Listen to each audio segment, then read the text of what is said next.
Sonic sound record. वक्त कम है जितना दम है लगा दो, वक्त कम है जितना दम है लगा दो। कुछ लोगों को मैं जगाता हूँ, कुछ लोगों को तुम जगा दो। योगी मोदी जिंदाबाद जिंदाबाद जिंदाबाद, मोदी योगी जिंदाबाद जिंदाबाद जिंदाबाद, मोहन वर्मा जिंदाबाद जिंदाबाद जिंदाबाद, मोहन वर्मा जिंदाबाद जिंदाबाद जिंदाबाद, हटक जनता जिंदाबाद जिंदाबाद जिंदाबाद। एक नंबर पर बाटे पोजीशन ले ले बाड़े योगी जी डिसीजन।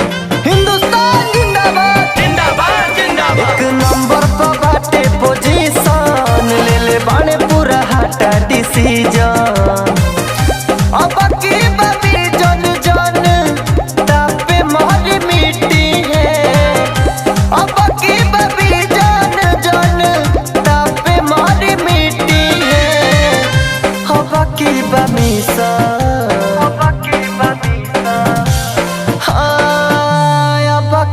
मिशन मोहन वर्मा भैया जीती है।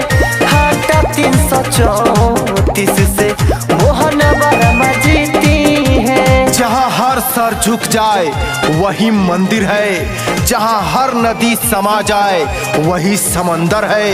जीवन की इस कर्म भूमि में युद्ध बहुत है, जो हर जंग जीत जाए वही मोहन वर्मा जैसा सिकंदर है, वही मोहन वर्मा जैसा सिकंदर है। निर्मल छवि भाजपा के नेता पूरा हाटा के लोग कहे हमनी के चाहता। मोहन वर्मा जिंदाबाद जिंदाबाद जिंदाबाद, निर्मल छवि तो भाजपा के नेता पूरा हाटा के लोग कहे हमनी के चाहता। मोदी जी योगी जी के सपना के सींची है।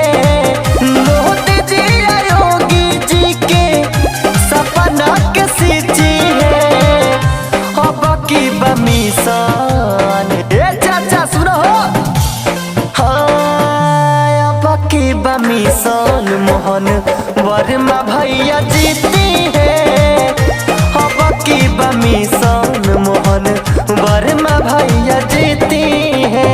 लेकर झंडा बीजेपी का, लेकर झंडा बीजेपी का हर बूथ बूथ तक जाएंगे। करो जश्न की अब सब तैयारी, एक बार फिर योगी जी महाराज को लाएंगे, योगी जी महाराज को लाएंगे। ए हो चाचा भैया कमल बटन दबाई जा। भैया मोहन वर्मा के सभे विधायक बनाई जा।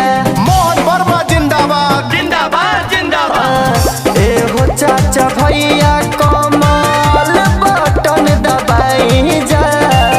भैया मोहन वर्मा जी के विधायक बनाई जा। बिहरूर देश मनुष्य के दुखबा के बीती है। गरीब अमीर सबके दुखबा के सुनी है। हवा की बमीशन ए चाचा अब की बार भाजपा सरकार। हाँ अब की बमीशन मोहन वर्मा भैया जीती है। अब की बमीशन मोहन वर्मा भैया जीती है चाची।